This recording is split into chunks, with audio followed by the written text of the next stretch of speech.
So let's continue here. We're going to talk about the benefits of cardiorespiratory endurance exercise. And as we just mentioned at the end of the last video, cardiorespiratory endurance is the key to overall fitness.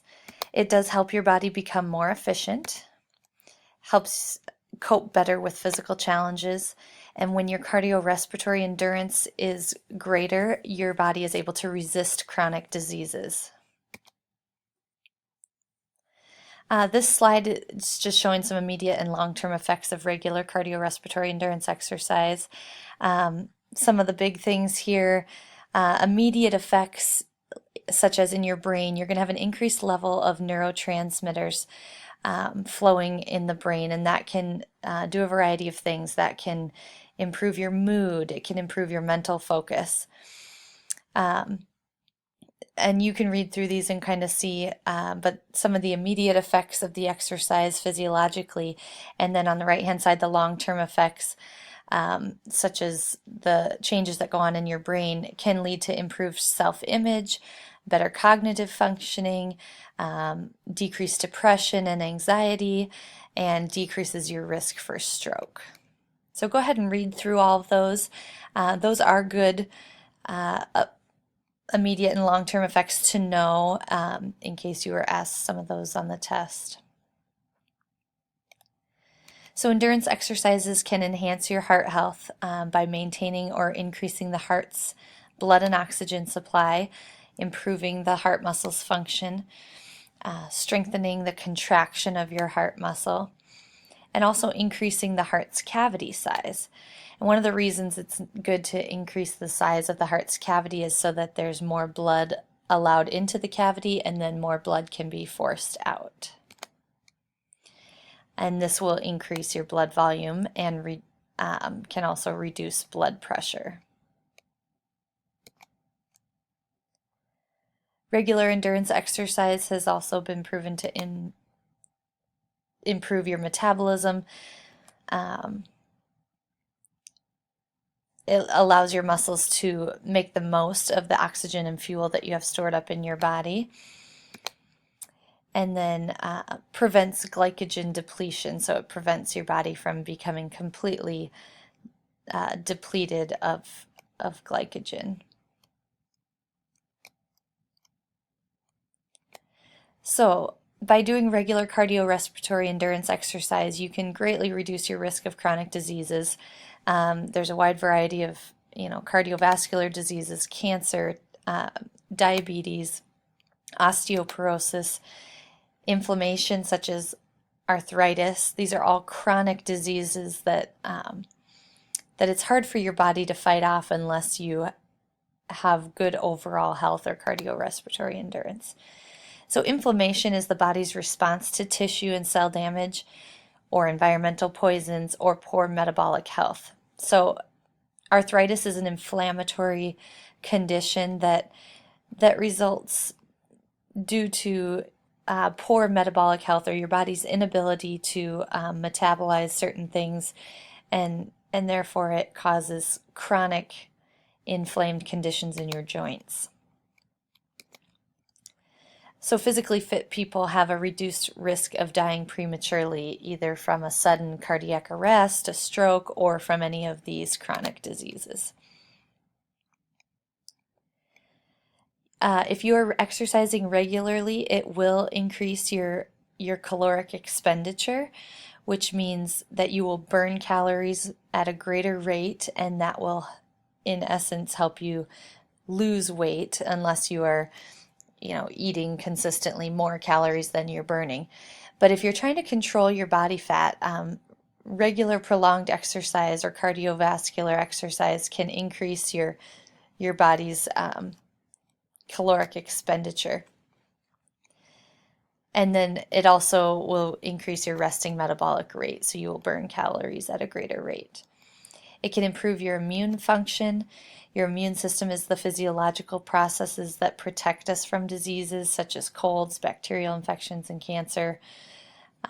It's also been proven that those who do not exercise regularly tend to have lower immune system function. So this is another reason if you tend to get sick a lot or you're missing a lot of school because of constant colds or sore throats and that kind of thing, it may be a good idea to boost up your exercise to 4 or 5 times a week and see if you can start battling off some of those sicknesses a little bit easier.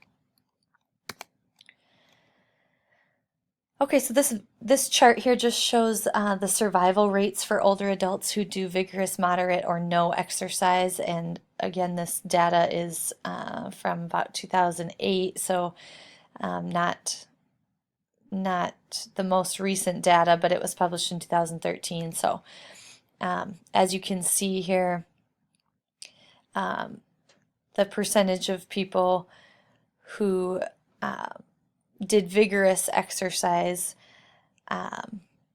is greater. Their survival rate is much greater than those who do moderate to mild or no physical activity. So this, by doing regular exercise, we can not only improve our physical wellness, but we can also improve in some other areas of wellness that we talked about in Unit 1, such as our emotional well-being. So performing physical activities provides you with a feeling of self-control and proving to yourself that you can accomplish goals. And that's just beneficial, again, for your overall emotional well-being. And so because the physiology of exercise does show that there are neurotransmitters and endorphins released in your brain, it can help lessen some of the emotional or mental disorders such as anxiety, depression, stress, and anger. And it can also improve your sleeping patterns. And so for anybody that's losing sleep at night, exercising, not right before bed, exercising right before bed can actually cause you to be more alert and more awake and make it difficult to fall asleep. But exercising sometime earlier in the day can actually improve your sleep patterns. So we talked earlier about how are we going to assess our cardiovascular fitness. There are a variety of tests out there, and this just kind of lists some of those tests. The 1-mile walk test, the 3-minute step test measures how long it takes the pulse or your heart rate, your pulse rate to return to normal after 3 minutes of a stepping exercise. You don't need to know the exact steps for all of these assessment tests, but there's also a beep test, which is a pre-recorded series of tones that the exerciser must keep up with, and these tones get faster and faster. And then we can check pulse rates and heart rates at the end of these assessment tests and kind of gauge your level of increase in your heart rate. And then there are interpretations for each of those tests as well. Now, this is something that I do want you to know how to do. This is a couple pictures of how to check your pulse. And you can do that in a couple areas. You can do that by your carotid artery, which is just under the angle of your jawbone. Okay, and you would use your pointer finger and your middle finger. When you're feeling for your pulse, you never want to use your thumb to press against the artery. Your thumb actually has a pulse of its own. So if you're using your thumb, you may get confused when you're counting your pulse rate. So always use your pointer finger and your middle finger, and you're going to press gently against the carotid artery, and you can watch your clock or your watch and count your pulse rate for 60 seconds, and that'll tell you how many beats your heart is making in a 1-minute time frame. Now that you can also do your radial pulse, which is down at your wrist on the thumb side of your hand. You would again use your pointer and your middle finger to press lightly just underneath the thumb side, and you could feel your pulse there as well. So when you're developing a cardiorespiratory endurance program, it's very important to set some realistic goals. Okay, so we want to start by setting a frequency, an intensity, and a duration of exercise at appropriate levels.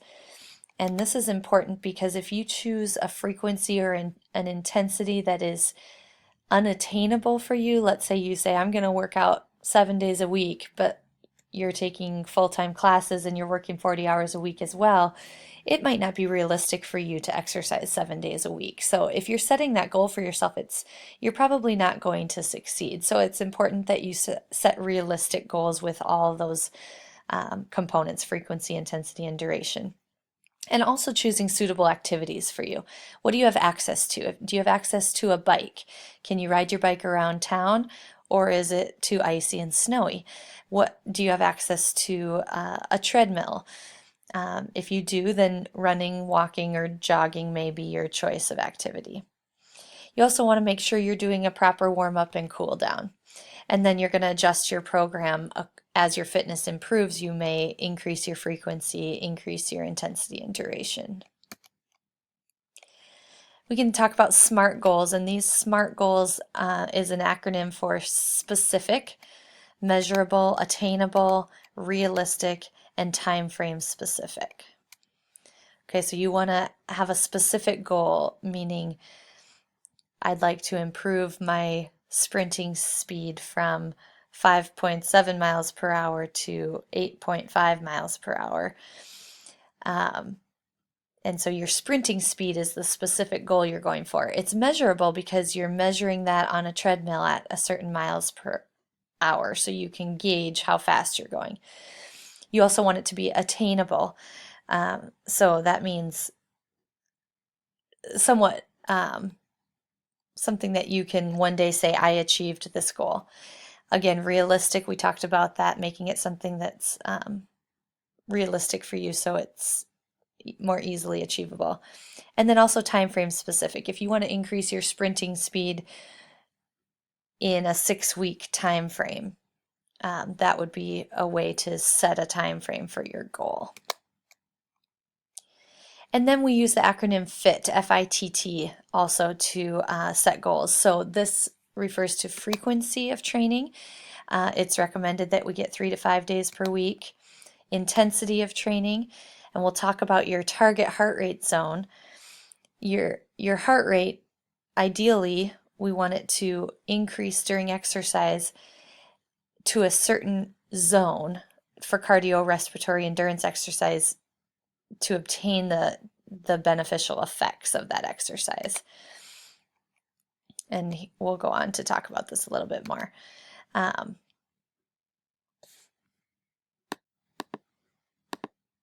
Okay, so we're going to go through a little bit of this pretty quickly here. I'm going to skip through the MET. You don't need to know the MET at this point. But the ratings of perceived exertion is something I want you to know. That's RPE, and that's just a system of monitoring your exercise intensity. It's basically giving the exerciser the ability to rate how hard they're working. You can do that through the talk test. Some experts will say if you're exercising at a level where you're not able to maintain conversation, then that's a higher RPE, or perceived exertion rate. And there will be a chart coming up that will look at that a little bit more closely. So then the time, that's the first T in the FIT equation, the time or duration of training. We recommend that the total duration of your exercise be 20 to 60 minutes per day. And then the last T in your FIT equation is the type of activity that you're doing.